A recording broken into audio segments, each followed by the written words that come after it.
All right. This time we'll call the February 20th, 2023 Planning Board meeting to order. Looks like we do have quorum, so if everybody will stand with me, we'll do the pledge. I pledge allegiance to the flag of the United States of America and to the republic for which it stands, one nation, under God, indivisible, with liberty and justice for all. All right, at this time, we'll move into item 2A. Brett, hang tight with us for just a minute. Yes, sir. You're not going to want to vote on this one anyways. Item 2A is approval of the meeting minutes from the January 10th, 2023 Planning Board meeting. Has everybody had a chance to review these? Mm-hmm. If so, are there any questions, comments, concerns, corrections, or anything that we need to make? If not, move they be approved as written. All right, we have a motion and a second. All in favor? Aye. Opposed? All right, moving on. At this time, we're going to make a little bit of a change to the agenda, and that would request a motion to move item 5B up before the public hearing portion of the meeting in order to introduce and swear in our newest planning board member, Brett Johnson. I move we move item 5B to right now. All right, we have a motion. Anybody want to? Second. All right, we got multiple seconds. Favor? Aye. Opposed? All right, at this time, we'll move this one up there. Sit down. We will get into the administration of the planning board oath of office and introduction of a new planning board member. And the purpose of this agenda item is to welcome and administer the oath of the office to the newest planning board member, Brett Johnson. At this time, I will ask the clerk to please administer the oath of office to planning board member Brett Johnson. Yes. All right.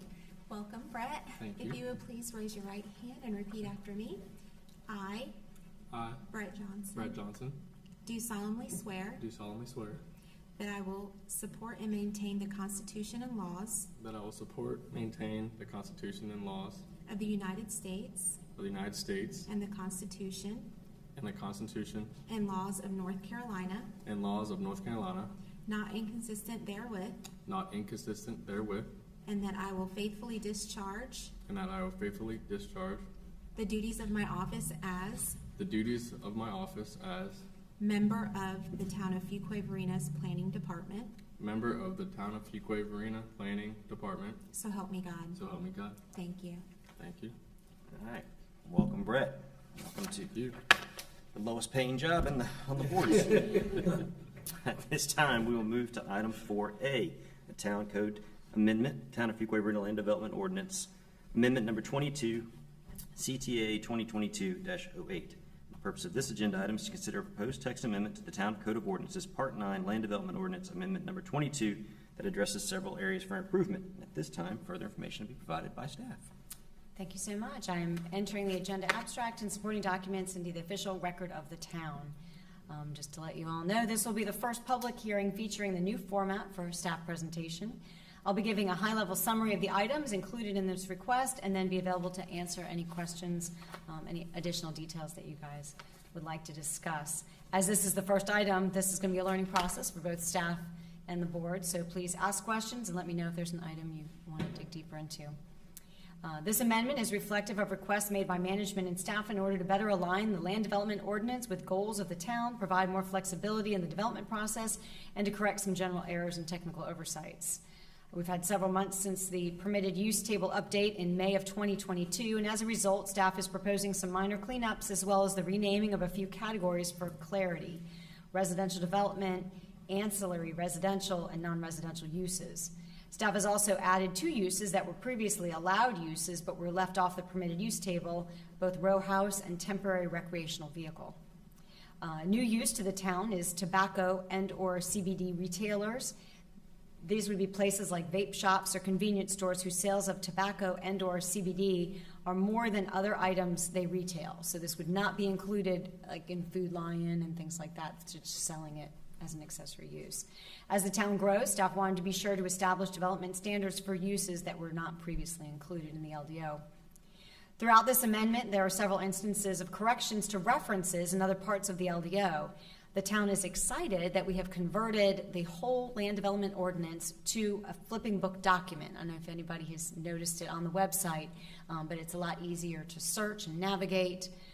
And we have links. Anytime that there's a reference, the link is actually in there so you can click on it and get right to it. So while we were doing that, we noticed that some of those links and references were not correct and they needed to be updated. So that's reflected here. A major update included in this amendment is the addition of an expanded minor subdivision.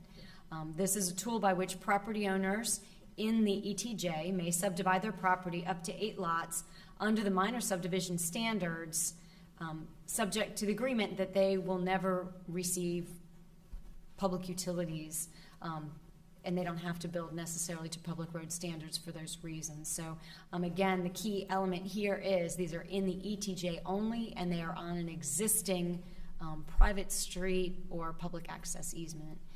So these are some large properties that may have been in a family for an extended period of time out in the county basically, and they are just looking to subdivide.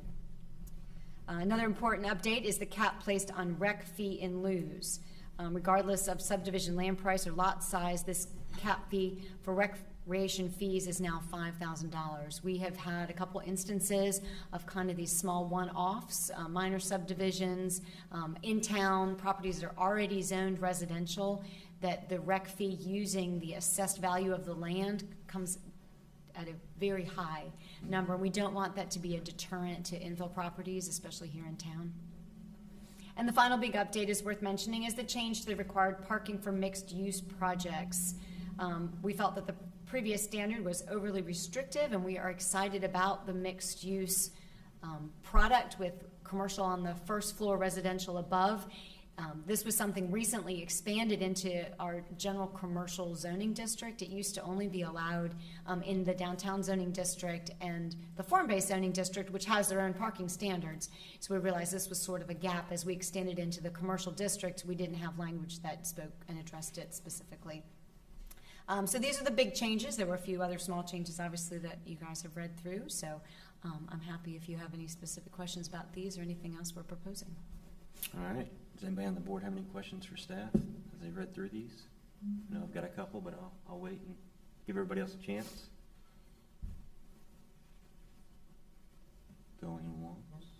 No. I mean, I think most of this is pretty good. There's a couple things in here that I read that caused me some concern with it as far as language. First off, with the private streets, I think that we just need to look at that table. I know it was taken from Wake County's ordinance and put in here to help kind of the ETJ. We've expanded the ETJ and helping those residents not feel like they've been taken advantage of. But I do think we need to look at all the standards, and there's some references in that table that are old. I think it's worth looking through those and make sure if we're going to publish something new, making sure we have all the right references in there. There's a reference to old asphalt standards, stuff like that, that I think we should clean up if we're going to publish it. Particularly, my bigger thing is the parking with the mixed use in the way this is worded, if I'm reading it right. Like currently, we just basically use whatever is the highest use of that building, is that's the determination for the parking. And the way I read this is that now you have to do the product of the upper story plus the lower story. But it doesn't necessarily say, what if we have 2 floors of residential and only 1 floor of retail, and then we have a middle ground of office? Are we ignoring the office?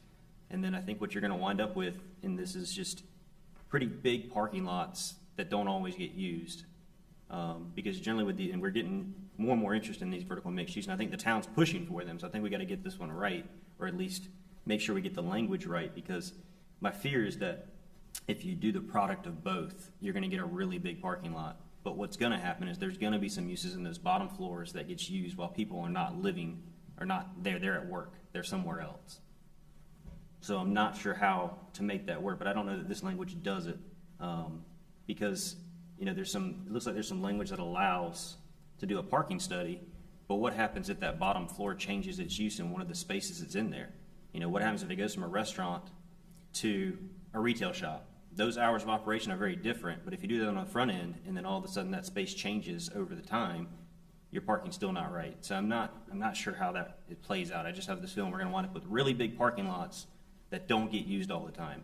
And I know we have a big issue with parking and people complaining about parking, and I get it, but we get these things where, like CVS, for example, I know they're one that they require a lot of parking on their own. We wind up getting it approved, and then half the time that parking lot's empty. And I think that's what we're going to wind up with in this vertical mixed use of the way this is written. So we did look at how our neighbors handle these, and that was the combined versus the previous way that our standards have been written is you take whatever the highest use was, which often is restaurant, Right. which would blow the numbers way out. So we did go and look at what several of our neighbors are doing, and the combined seemed to be kind of the norm. We did, that number, or letter C, does allow for an exception. Obviously, an administrative adjustment would have to be justified for two things. One, the development includes uses which have different peak parking demands or operating hours, or the development includes commercial uses that serve on-site residents and employees. So again, an administrative adjustment has, I believe, 4 or 5 justification points that need to be submitted. So that gives us the flexibility if we feel strongly a more parking study can obviously demonstrate that less parking is needed and comes up with a better formula. We have that flexibility. And again, we don't, the parking standards are written specifically that every time there's a different use, you don't have to redo Right. the parking numbers. We used to have to do that all the time. Right, so I mean, I guess what I'm saying is somebody could submit something for a vertical mixed use and say, hey, our uses are gonna be this, and they don't include a restaurant. And that's how they get their parking in. Then the restaurant goes in. We haven't really done anything, we haven't really solved anything. You know, we're still back to, I don't know what the answer is, but it just feels like there's gotta be some way, you know, because we're also, it sounds like we're ignoring what may be in the middle. It just says upper story residential. Is that the top 2 floors? Is it the top floor? Because I think the way this is written, I mean, you could have a 4-story building and have retail bottom, and the next 3 be residential, right? So are you just looking at everything that's above that? If it's residential, what if there's a middle story that's something different? So I think that's where we can do the mix of all and take them into account. Because again, say you have a second level that is office. And then you have, I think you can justify that the office use is going to be day use, where some of the residential uses may be more evening use. Unfortunately, that has shifted recently because we have a lot more people working from home now than we used to. It used to be that residential use would have emptied out during the day. So I think this is where we have the opportunity and the flexibility to have a professional traffic study done that looks at what these options are. You're right. If you have a building that goes in and then years later they flip and flop those uses, we can't account for that, but we don't have a crystal ball. I mean, we can Right. never account from that in any shopping center or any downtown situation. So what we have to do is go with the flexibility of what those uses are, and that's why we also have the shopping center standards. Specifically, is that shopping center standard is an overall standard. You don't need to know what the breakdown of all those different uses are if you're using the shopping center standard as well. And I think that would be applicable potentially here to those retail uses. So you could use the shopping center standard with the vertical mixed use, is that what you're saying? Yeah. So how does that, I guess, I'm just having a hard time how we're gonna implement this. And it's gonna be kind of a case-by-case basis, but if you have a whole floor of retail and then all these residential units, your parking numbers are gonna be giant. I mean, it's gonna show you need 300 spaces. But at But the in same practicality, point- I don't think you're gonna need that. I just don't think it's gonna work out like you're gonna need that many spaces, because I think the way the uses will work out is people will be away from their apartments while the businesses are in operation, and then it's gonna move. I just Right. don't feel like the way it's written is just, I don't know the answer. I Well, just and feel like we're that's- gonna wind up with a really big parking lot Right. for a building. And that's And it's specifically gonna- the language in CI. The development includes uses which have different peak parking demands or operating hours. So I think that administrative adjustment specifically addresses your concern. So you would just, basically kind of go through that, and if those uses change, then those uses change, and we just live with it then. We can't Right. plan for uses changing. I mean, Yeah, no, I get unfortunately, it. I that's for any project. It's just just hard, and this is a pretty, I know vertical mixed use has been pretty high on everybody's list of what they want. I mean, I think that most towns are moving towards vertical mixed use, and wanting those developments, and we're starting to see more and more of that interest come into town. So trying to figure out how to get this to where we wind up with the balance of make sure everybody has a place to park, but also not wind up with seas of asphalt that don't get used. And I think that's where, in the case of a professional parking study can take into account other case studies and other vertical mixed uses, right? I think there's some historical, data out there available that you can throw onto these, so we're not just winging it. Gotcha. The way Okay. I read that, in directionality, we're going into reduced parking, because we start out with just, and then we, highest use, and then so that kind of set a maximum. The way I was reading this was that it should actually, rather than being at the maximum, it should probably, on average, be less than that. So we're continuing to, especially in our mixed use, vertical development, et cetera, promote less parking And that's because when we have more vertical and mixed use, there should be alternative modes of transportation. I mean, it should fit in with the generalized plan, right, of that we have. If we're doing vertical mixed use, maybe a few of those people won't even have a car, right? They'll have bikes, they'll be walking in the downtown especially, they'll be walking, or if these are really truly mixed use, they might be walking to work, that sort of thing. They might be using some of our bus lines are the transportation options. So it's not necessarily, 2 cars for every apartment and, 30 cars for every, business that's in there. And that's when No, please. we have been encouraging, even in the form-based districts, the locks is probably the last one that came through. While in the form-based districts, we say parking is market-driven and we don't have any specific requirements. We did highly suggest that they did a parking study and they did submit a parking study. So, right. And do you feel like that reduced the number of parking spots that they ended up putting in, or was it one of those? Because you have Walmart come in and do a parking study. They're just going to pave everything. I mean, Right. I mean, just as an example, It did from support the market's less stuff, parking, from their yeah. perspective, they want to put lots of parking in, right? So, It's what we've determined using that project as an example. It's forcing the developer to be more creative in thinking through the actual uses and functionality of the site and its parking. So it did support it, and it did reduce the number, knowing that residents would park even geographically on the site where they would park in relation to where the commercial uses were during certain times of the day. So this is I guess requiring the developer to be more creative in how they're ultimately and laying think of out their things like parking. on-street parking, or Right. I mean, just make that available as an option, and right. put in And large boulevards. interestingly enough, in that specific situation, language was added in. Our concern was more the viability of the commercial parking, that if you have first floor retail uses, you want to make sure people can get, Right, can the get residents basically aren't hogging up They all want those to pull spaces. right up and get out and. And that was one of the benefits for that, specifically going to private roads built to public standards, is that the private development then could put restrictions on times. Right. Right, so you could have 2-hour parking or 30-minute parking or things Right. like that, just to keep the commercial viability of that. So I think there's a lot to learn as we go through the process, but we're hoping that this gives us a little more flexibility than our current standards have But it today. sounds like what we're trying to communicate it to the developers is, we want enough parking, but we really don't want too much. Right. And to the point where I would say that, in general, it seems like we've been continuing to reduce that parking requirement, really with the intent of long-term that, we really shouldn't, we provide options as a town where, we shouldn't really need that many options, not that many parking spots in town. And the administrative adjustment works is a really good tool.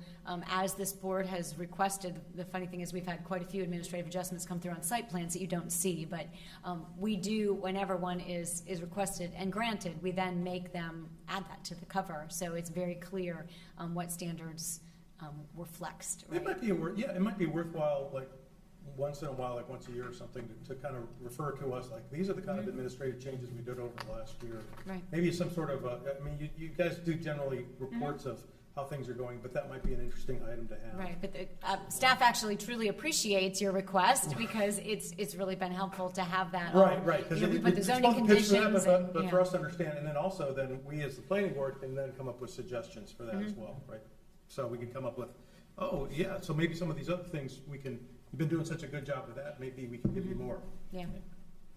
Yeah, I think it's good to have the flexibility. I just want to bring it up, just to make sure we don't wind up. It's just a shame we get all this asphalt down and nobody's using it. I know Christmas time everybody needs a place to park, but then that's one time during the year, So just trying to be courteous to our environmental folks and make sure we're not putting more stuff down than we really need to be. This specifically, by adding that kind of option with the administrative adjustment, vertical mixed use can come in a lot of different shapes and forms, and so we weren't comfortable necessarily with a strict, hard rule here. We wanted to build in some flexibility that we can work with those different forms and shapes to make sure we had the parking we needed, but not too much, and I think that's the key element here. Okay, yeah, I think it works out pretty well. The only other thing I had a question or kind of concern, or more of a guidance on, would be the street trees areas, requiring street trees on every other townhome, and then looking at the width. So we allow 18 feet wide lots. So if you allow 18 feet wide lots, and then you put a 15-foot wide driveway on it, it is hard to get a tree in there that's going to work and survive. And I don't know how we can adjust some language to make that happen, but I don't know if it needs to be wider townhomes or if somehow we stick street trees. Just to fit the trees. Something in the yard or something, because it starts to get real tight in there by the time you start putting water meters and cleanouts, and you can't put those in driveways, and then you put street trees in there, and I think we're just asking for either a lot of damaged driveways or we're asking for some damaged services. I know a lot of people are going to, you gotta have some space in between each building, and then you put your trees or something in those areas, but, could be something worth looking at if you got 18 feet and then it's every other townhome, really. So in townhomes, it's not a max of 50 feet, it's a max of 36 feet, or a minimum of 36 feet, basically. So This has been policy, so technically on the books today, the understanding was every lot, which obviously doesn't work in a townhome situation. Right. So policy, we have been encouraging developers to do the every other lot and not exceeding the 50 feet. What we also encourage is the pairing of the services and the driveways. So if you kind of do every other, it works well. And the second thing is we have a specific list of small deciduous trees that are approved as street trees. So we are asking you not to put the giant oaks in front of a townhouse.